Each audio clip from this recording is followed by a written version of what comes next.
Kalau ada yang bilang cewek sama cowok mustahil bisa sahabatan tanpa ada perasaan, bawa orangnya ke depanku. Karena aku tahu dengan pasti, aku, Audi, adalah seorang perempuan. Aku juga tahu Bimo, sahabatku adalah laki-laki. Bisa kok kami bersahabat 4 tahun tanpa ada salah satu dari kami yang tergelincir ke jurang gelap bernama jatuh cinta. Tidak sulit untuk aku dan Bimo jadi sepasang sahabat yang saling melengkapi, yang bisa membuat sepatu apapun iri. Kami kiri dan kanan, kami pagi dan malam. Kami adalah es kopi kekinian dan bola tapioka hitam yang ada di dasar gelasnya. Kami bertemu di kampus, disatukan karena satu band bareng, di bawah nama band Suara Dari Hati, atau disingkat Suri. Band kami band dengan gaya jazz, musik yang terjadi kalau Billie Holiday ngopi bareng Chet Baker, lalu sepakat untuk ngejam bareng. Kami merasa keren, walaupun kata mamaku, musiknya bikin ngantuk. Aku penyanyinya di band itu, bersama Bimo. Sempat laku di mana-mana, sampai akhirnya ketika kami semua lulus kuliah, demo band yang gagal membuat band kami hilang arah.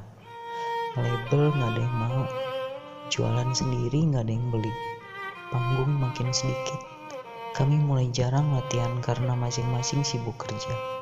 Band kami bubar. Pemimpin band kami bilang, udahlah, musik gini gak bakal laku, gua mau buat musik pop aja. Seni bukan masalah laku gak laku, tapi tentang mencintai apa yang kita lakukan, kata Bimo gagah. Aku setuju. Tunggu sampai lo punya anak, kata salah satu anak band yang lain. Gak ada yang lebih menggoyangkan idealisme dari uang sekolah anak yang harus dibayar. Band kami bubar, tapi aku dan Bimo masih sesekali jadi backing vokal, musisi-musisi top di Jakarta. Dari kuliah, aku ada di setiap jatuh cinta yang Bimo alami. Dia juga ada di setiap patah hati yang aku pikul.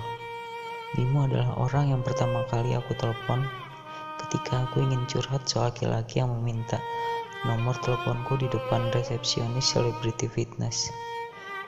Aku adalah orang yang dia telepon ketika dia cerita soal gebetannya yang dia temani makan di kantin kampus siang-siang.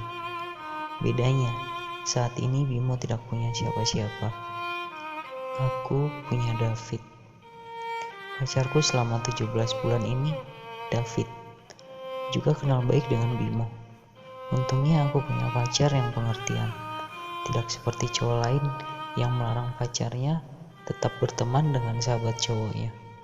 Padahal si cewek udah lebih dulu kenal sahabatnya dibanding si pacar tukang larang ini. David memang beda. Dia dewasa. Mungkin ini karena aku juga pernah bilang ke David, percaya sama aku, Bimo cuma teman, selamanya akan cuma teman. David bilang, aku gak curiga kok. Kalau pacaran masih ada kecurigaan, mungkin kita pacaran dengan orang yang salah. David juga penuh kejutan. 4 bulan lalu dia melamar di Segara, Jakarta Utara. Di pinggir pantai, kami duduk berdua di satu meja. Lagu favoritku bermain tiba-tiba. Dia mengeluarkan cincin sambil membawa satu buket anggrek merah jambu. Tidak banyak yang tahu aku suka bunga itu. David memang penuh kejutan. Hari ini terasa terlalu ramai untuk hari Sabtu. Di dalam mobil, Bimo menyetir dengan wajah lurus ke depan. Dia memakai baju The Simpsons. Orang dewasa lain mungkin terlihat aneh memakai baju kartun seperti ini. Tapi entah kenapa di Bimo terlihat cocok. Makasih udah mau nemenin gue, kataku. Sorry ngerepotin. Kapan sih lo nggak ngerepotin gue? Tanya Bimo bercanda. Gue pulang naik Grab kok. Janji cuma nganterin doang. Gue juga tahu lo ada urusan lain. Aku mengepalkan tangan kesal. Bener-bener ya, tinggal 3 hari lagi nikah, ada aja dramanya. Ini drama yang aku maksud. catering makanan yang sudah aku sewa untuk resepsi hilang tanpa kabar. Untungnya ada catering lain yang menyanggupi membuat makanan untuk 400 orang dengan deadline semepet ini. Jadi hari ini kami buru-buru food testing memastikan minimal makanannya bisa ditelan. Kekacauan seperti ini bikin kesal, tapi aku yakin setahun kemudian pasti jadi sesuatu yang seru untuk diceritakan. Bimo aku ajak karena selain aku dan David sedang dipingit. David kebetulan juga lagi di luar kota. Bimo menoleh ke arahku lalu bertanya, "Hari ini ada siapa aja?" "Lo, gue, sama calon ibu mertua." "Oh, bagus lah, ada si tante. Seleranya bagus tuh," kata Bimo. Keluarga David cukup akrab dengan Bimo, karena lebaran kemarin mereka sempat memesan rendang masakannya. "Yang lainnya?" tanya Bimo. "Cukup sih perwakilan dua keluarga. Lo kan perwakilan tamu tuh. Sebagai pihak ketiga biar tahu rasanya enak apa enggak." Bimo mengangguk, lalu melanjutkan memerhatikan jalanan. Ada yang beda dengan mobil Bimo hari ini. Mobilnya sunyi, tidak ada apa-apa yang terdengar. Padahal biasanya tap dinyalakan. Aku menyalakan tap, lagu bermain di radio. Bimo buru-buru mengecilkan volume. "Gue lagi pusing nih, suaranya kecil aja ya." Lalu dia kembali memerhatikan jalan. Di ruang food testing, satu demi satu makanan datang. Kami duduk di sebuah meja yang terlalu besar untuk 3 orang. Calon mertua yang datang hampir bersama dengan aku dan Bimo ada di ujung meja, sementara aku dan Bimo duduk bersebelahan di ujung yang lain. Di tengah-tengah mencoba kami guling, Bimo menghela napas. Dia masih terlihat muram. Ini ada yang salah dan terlalu lama untuk dibiarkan. Aku pun bertanya, "Bim, lu kenapa sih? Beda banget hari ini." Bimo malah menjawab bersuara pelan agar calon mertua tidak mendengar. "Mau tahu banget atau mau tahu aja?" "Lu bercanda lagi gue siram ya?" Aku bersiap memegang gelas. "Ya udah," kata Bimo. "Beneran nih? Ya lo mau tahu kenapa gue begini?" "Iya bener. Buruan ngomong, lama banget deh." Aku menegak es jeruk sambil menunggu Bimo bicara. "Gue sayang sama lu," kata Bimo. Aku tersedak. Bulir jus jeruk menyangkut di tenggorokan. "Audi gak apa-apa," seru calon mertua dari ujung meja panik. Aku buru-buru mengambil serbet dan menghapus noda jeruk di bajuku. "Gak apa-apa," jawabku singkat.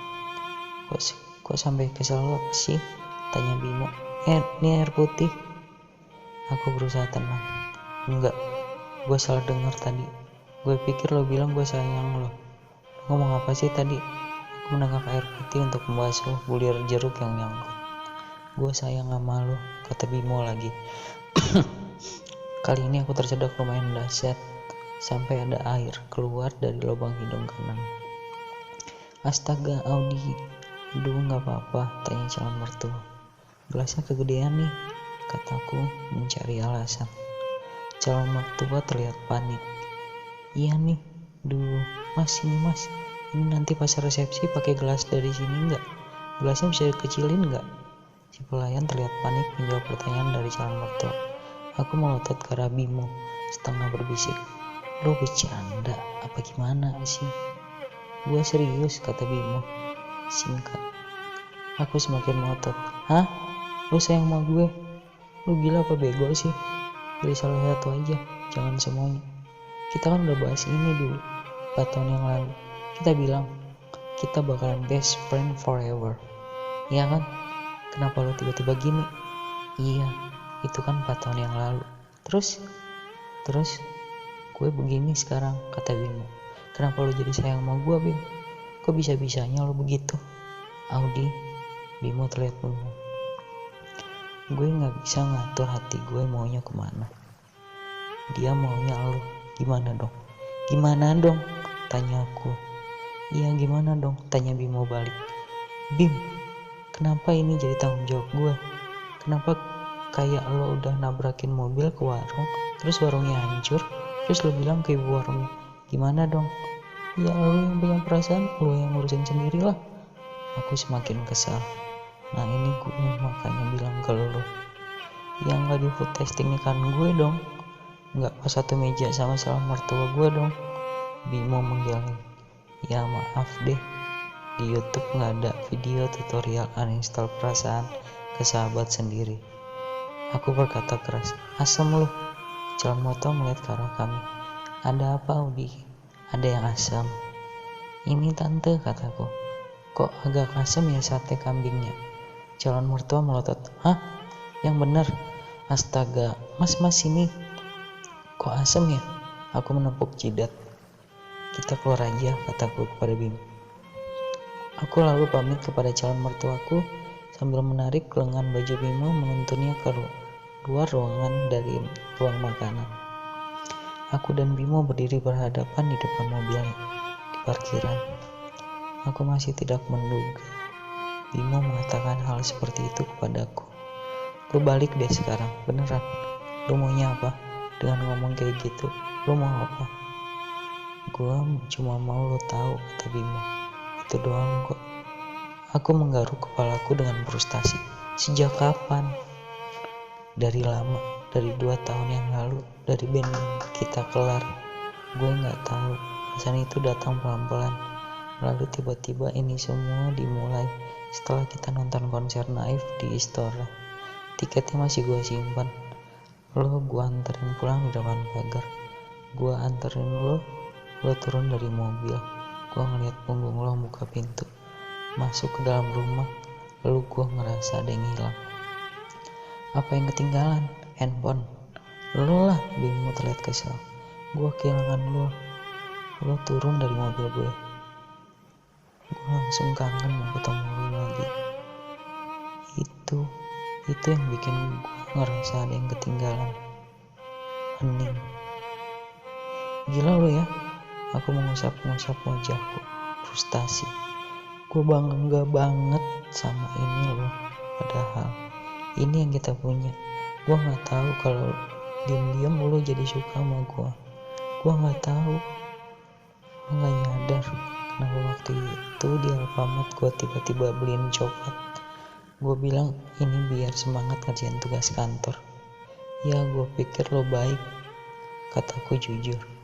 Aku baru sadar, kadang orang bisa salah mengartikan perhatian dengan kasih sayang. Tapi kali ini aku sebaliknya. Pantesan aja lo tiba-tiba jadi baik ke gue belakangan ini. Gue pikir lo udah tobat jadi orang. Gue pikir gara-gara lo nonton serial apa itu, anak muda kena kanker, yang bikin lo jadi sadar bahwa hidup ini singkat, terus harus berbuat baik sama orang lain. Gak taunya lo jatuh cinta sama gue. Astaga, Bimo. Aku jongkok memandangi Bimo yang juga gak tahu harus berkata apa. Terus lo mau apa ngomong kayak gini? Lo mau gue tinggalin David? Terus tiba-tiba ring, gue bilang Bim, surprise, gue juga selama ini menyimpan perasaan kepada lo. Ini bukan film Thailand kesukaan lo atau komedi romantis ala Hollywood yang selalu berakhir happy ending. Bim, ini kehidupan nyata. Lo punya perasaan, bisa jadi gak disambut. Iya, kata Bimo. Ulangin kata-kata gue. Ini bukan film, kata Audi. Ini bukan film, kata Bimo. Gue ngerti. Terpaksa gue kasih ending lo, Bim. Gue bisa pastiin gue gak sayang sama lo, kataku tegas. Aku harus melakukan ini untuk kami berdua. Bimo diam saja. Aku sekarang bingung harus berkata apa. Bimo ikutan jongkok. Gua yang salah. Kok jadi kepleset begini? Gue cuma gak mau aja kalau nanti suatu saat gue nikah sama orang lain, siapalah gue kenal di Tinder, Bitalk atau apapun itu, lalu kita ketemu lagi di suatu hari, kita ngobrol, mungkin cuma nanya hari lo gimana atau anak lo udah bisa apa. Gue gak mau kalau itu terjadi. Gue menyesal gak pernah ngomong ini sama lo. Gua gak mau gua menua sambil bertanya-tanya apa yang terjadi kalau gua ungkapin perasaan gua ke dia. Aku sekarang berdiri. Nih, ini yang terjadi Bimo. Perasaan lu bertepuk sebelah tangan. Tangan gue nih, tangan gue umpetin nih. Aku menaruh tanganku di belakang punggung, lalu melanjutkan. Gue udah punya pasangan yang baik banget. Pasangan yang selama ini gue cari, yang bisa buat gue nyaman. Ini gak adil buat dia kalau dia tahu sahabat ceweknya ternyata selama ini diam-diam naksir. Bim, kalau David tahu gimana? Lu udah mikir sampai ke sana belum? Dia udah tahu, kata Bimo datar. Hah? David udah tahu dari seminggu yang lalu. Gua yang bilang sama dia di channel Discord berdua habis main PUBG bareng. Bimo dan David memang sudah akrab. Mereka sering bermain PUBG bareng. Walaupun kata David Bimo jadi beban, tapi lumayan lah. Mereka sudah 4 kali chicken dinner. Terus gimana? Tanyaku. Dia nanya, Audi tahu nggak? Ya gue jawab nggak tahu. Dia bilang dia percaya sama lo. Dia percaya lo nggak akan kenapa-napa. David bilang ke gue, lo kan tahu Bim, kalau ini nggak sehat. Gue bilang ke David, iya gue tahu. Gue segera pergi dari kehidupan kalian kok. Kenapa lo bilang ke dia? Karena gue nggak kuat, beneran. Gue udah nggak kuat. Ingat acara lamaran lo? Gue bahkan yang nemenin dia bikin surprise pesta acara lamaran lo itu. Gue yang kasih saran dia. Bunga apa favorit lo? Bunga anggrek merah jambu yang dibeli di pasar bunga Bintaro di tokonya Pak Mudi. Karena gue tahu kita pernah suatu sore ngelewatin toko itu. Lo hirup bau bunganya dan lo senyum lebar dari kuping ke kuping. Gue yang beli langsung bunga itu gue kasih ke David. Gue pilihin yang terbaik buat dia kasih ke lo. Gue yang kasih tahu musik apa yang harus bermain, makanan penutup apa yang harus disajikan. Gue yang kasih tahu dia semuanya. Audi, gue. Dan ketika lo posting foto lo di Instagram berdua sama David, gue berharap itu gue. Bimo menghela napas. Dia lalu menggeleng. Gue Audi, gue yang terlalu bodoh untuk bisa sayang sama lo. Handphoneku bergetar. Calon mertua menelpon. Dia pasti butuh aku untuk melanjutkan food testing. Aku berdiri, bersiap untuk melangkah kembali ke dalam. Lo pulang aja deh, tapi lo tetap nyanyi di nikahan gua kan? Iya, di situ pertemuan terakhir kita. Kenapa? Tanyaku. David tahu perasaan gua. Yang paling adil buat dia adalah untuk gua pergi menjauh dari lo, dari kalian. Lebih baik gua kehilangan sahabat daripada lo kehilangan kebahagiaan lo. Aku berdiri dan berjalan ke arah Bimo. Aku melewatinya. Bimo tertegun. Aku membalikan badanku, melihatnya tepat ke matanya dan bilang, maaf ya Bim, semoga lo dapat apa yang lo mau, tapi yang jelas itu bukan gue. Itu adalah kata terakhir yang aku ucapkan ke dia. Berkat dipingit, pertemuanku kembali dengan David. Benar-benar ketika hendak ijab kabul. Selesai ijab kabul, kami lantas resepsi di atas pelampingan. Kami juga belum sempat ngobrol satu dengan yang lainnya. Tamu keburu datang, silih berganti, salaman bersambut salaman lagi. Begitu terus. Setelah beberapa saat kami bisa bernapas lega. Kami duduk sebentar sambil minum air putih dari gelas plastik. David melihat ke arahku. Kalimat pertamanya setelah 2 minggu tidak bertemu adalah, Bimo udah bilang? Iya, kataku. 3 hari yang lalu. Baguslah. David menghabiskan air di gelasnya. Kamu gak mau tahu ceritanya? Aku jawab, apa? Gak perlu, kata David. Kenapa? Karena kamu ada di sini. Aku melihat ke arah David, gelap lampu dekorasi terpantul di bola matanya. David tersenyum hangat. Aku memeluknya erat. Kami melanjutkan menyelami tamu undangan.